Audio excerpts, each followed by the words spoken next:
I begin speaking as I enter this world. Carter Station is a metaverse set on the surface of the moon, and it immediately stands out because everything here is built for users to experience a lived-in digital environment. I am not just looking at a menu, I am stepping into a colony, a place where pioneers are constructing life far from Earth, and I get to walk through it as if I am part of it. What makes this moment unique, even right now in this early state, is that the world exists with the intention of being a functioning lunar city, not a fantasy land, but a space that mirrors what everyday life could be like if humanity actually built homes, public spaces, and workplaces on the moon. I move my character, and it already feels like a preview of the decades to come. As I look around, I keep in mind that this version is pre-alpha, which means construction is still underway. Things are being built, refined, and shaped. But for me as a player, it is exciting, because I get to see the bare bones of this lunar environment before it becomes a fully realized colony. A visionary figure called Rocco leads the pioneers in this story, and their mission is to establish an open and welcoming settlement on the moon. That theme is everywhere in the world design, because even though buildings and spaces are still being formed, I can already picture future crowds, events, and gatherings. When I step through these areas, I know that eventually this place will be lived in, with players interacting through games, hangouts, maybe even businesses. And when the infrastructure is ready, it will become a space where exploration will matter. Not just wandering, but discovering, testing, and surviving on the lunar surface. When I see the land parcels, I'm reminded that anyone can own a piece of this place. You buy it, it lives in your wallet, and it remains yours. You will be able to build to shape and to influence the environment. Which means Carta Station is not only a place to walk through, it is a place the community itself will design. As I stand here in this moondust as shadows fall and the space around me stretches into the dark horizon, I realize this is the beginning of something. It matters because it gives ownership, presence, and purpose to the players. And today I get to witness its very first chapters. I keep moving through Carta Station. I start to understand the purpose behind this world. The idea is not just to create a digital playground, it is to imagine a lunar colony where everyday life unfolds, where people could live, work, explore, and interact just like they would in a future where humanity reaches beyond Earth. The goal here is simple in concept, but huge in execution. Carta Station wants to be a lived-in world, a place where residents are not guests, but participants. It serves people who want to feel present inside a metaverse, not just visiting a static map, but actually occupying something that evolves with time. When I think about who this world is built for, it becomes clear that it attracts different types of explorers. Maybe someone wants to come here to build. Maybe another person wants to run a virtual business, or someone else wants to compete in races, attend future events, or socialize. Carta Station welcomes anyone who wants digital space, where they can exist as a character, not just as a username. There is a long-term objective shaping everything, and I can feel it as I walk. This world is being built with the intention of realism. Carta Station wants to stay grounded, not drifting into full science fiction, but instead imagining what the moon could look like if real people lived there. That vision means buildings, spaces, and interactions are designed to mirror possible reality while still leaving room for fun, challenge, and creativity. The pioneering spirit behind this project is represented through the story. Rocco is a leader, mysterious guiding, and his mission is to create a welcoming lunar city. As I explore, I feel like I am stepping into the early stages of that dream. There are structures, but they are not finished. There are pathways, but many of them are still waiting to be discovered. The world aims to eventually support large-scale participation. I imagine events, community gatherings, games, and more taking place right where I stand. The intent is that one day when the colony is functional, people will not only explore, they will live moments here. The vision of Carta Station is patient. This is not something meant to rush. It is something designed to grow, shape itself, and take life through the people who choose to be part of it. As I watch the digital moon surface beneath my character, I feel like I am looking at a blueprint, a starting point, waiting to become a city, waiting to become a home. As I continue deeper into Carta Station, I start to notice the elements that make this world more than a simple moon landscape. What stands out immediately is the idea of land. Here anyone can own a parcel, and it is not just a decorative space. It is something that belongs to a person stored in their wallet and fully under their control. I walk up to a parcel and I imagine the future of what someone might build. The world is designed so that landowners can create scenes, unique environments, and experiences.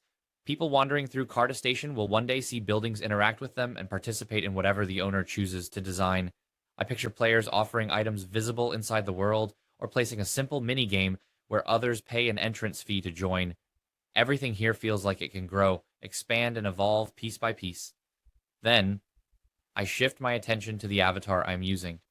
This character is my physical presence here. I can walk around, move, look around, and interact. But what makes it interesting is that Carta Station plans for two types of avatars.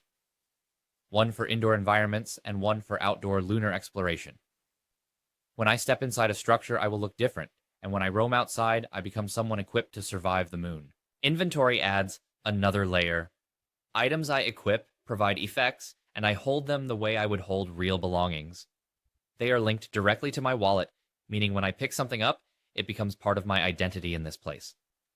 Not a temporary buff that disappears, but something tied to me. As I reach the outskirts, something changes. Exploration reveals a different style of gameplay. Outside the colony, I must think about oxygen suit, power rover power, because out here survival matters, and that simple shift gives the world another dimension. It is not only a social hub, it is a lunar frontier. Then I hear engines. I look toward the race track and suddenly I understand why this feature exists. Racing on the moon with low gravity feels like a challenge. Time trials let players compete to be the fastest, and if someone achieves the top spot, their avatar becomes immortalized, marked forever in this virtual world. Multiplayer modes offer a direct competition. First to the finish line. No excuses, no second chances. The moon becomes a playground for speed. All of these pieces tell me that Carta Station is built for interaction, ownership, and participation. This world wants me to do more than watch. It wants me to exist, contribute, and shape it.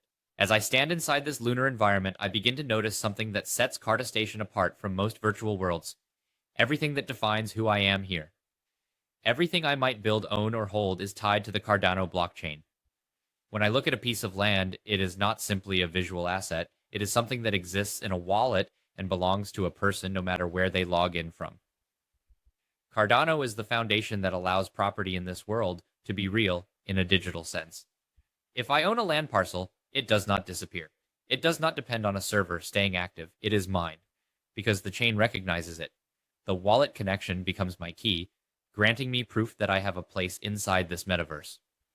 When I equip items or carry objects, I know that they are stored on chain. They are part of my identity, not just temporary gameplay effects.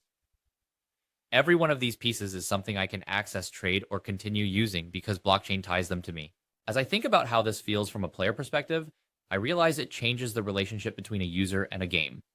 In most virtual spaces, items and land exist only as long as the platform decides, but here Cardano makes sure assets move with me and remain in my possession.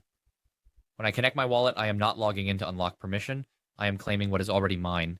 That is a powerful shift because it turns this world into a place where ownership becomes a core mechanic, not a cosmetic idea. I feel like I have something at stake, like I am not only stepping into a game, but into something I could shape, contribute to, and carry a part of, even outside its walls. There is also a token circulating through this world called Cast. It serves as the in-game currency. The details of how it functions are not shown to me here. I do not yet see staking.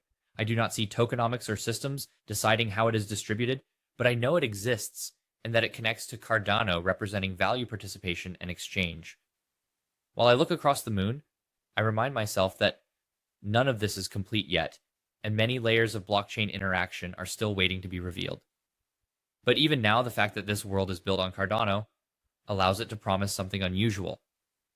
A metaverse where I am not a temporary visitor but a verifiable owner. As I explore this lunar world, I start to sense why Carta Station actually matters. It is not only about wandering or driving a rover or looking at digital landscapes, it is about what happens when ownership, community, and presence come together in one place. There is a kind of impact here that goes beyond visuals. When I stand on a parcel of land, I understand that someone will one day shape it, decide what it becomes, and offer something the rest of us can experience. That idea alone gives this place long-term value, because it means Carta Station is not something that will be made by a single studio, but by the people who show up, claim a space, and build. I imagine players creating galleries, businesses, or challenges. I picture visitors walking through, discovering, and reacting. That interaction is where the community finds value, because it turns this world into a social space, not just a game environment. To me, the most powerful part of this is that assets live in wallets. They are not dependent on the world staying online or a company deciding to maintain it. They belong to users, and that sense of permanence, even within a virtual setting, adds weight to every decision. When events eventually come, when games unfold, when gatherings fill these corridors, Carta Station becomes a place where memories can form, not just pixels. It allows people to feel present, like they exist inside something that reflects their contribution. There is also emotional value in witnessing a world that is only at its beginning. When I walk through unfinished structures, I can see potential, and that potential invites me to imagine, what will this look like when the colony is complete? How many people will gather in one location? What types of experiences will landowners build? These questions fuel engagement even before systems are fully active. For players who enter, now the value is being early, being able to say, I was here before the city existed, before the first race champion was immortalized, before businesses took root. For the broader ecosystem, Carta Station offers an example of what blockchain can enable in a metaverse: not speculation, but ownership; not temporary access, but a long-term stake. It stands to influence how digital worlds are built, showing that assets, identity, and participation can belong to the user, not just the platform. As I stand here on the moon, I realize the true impact might not be measured in gameplay loops, but in the sense of belonging this place could eventually offer. I begin speaking as I enter this world. Carta Station is a metaverse set on the surface of the moon, and it immediately stands out, because everything here is built for users to experience a lived-in digital environment. I am not just looking at a menu, I am stepping into a colony, a place where pioneers are constructing life far from Earth, and I get to walk through it as if I am part of it. What makes this moment unique, even right now in this early state, is that the world exists with the intention of being a functioning lunar city. Not a fantasy land, but a space that mirrors what everyday life could be like if humanity actually built homes, public spaces, and workplaces on the moon. I move my character, and it already feels like a preview of the decades to come.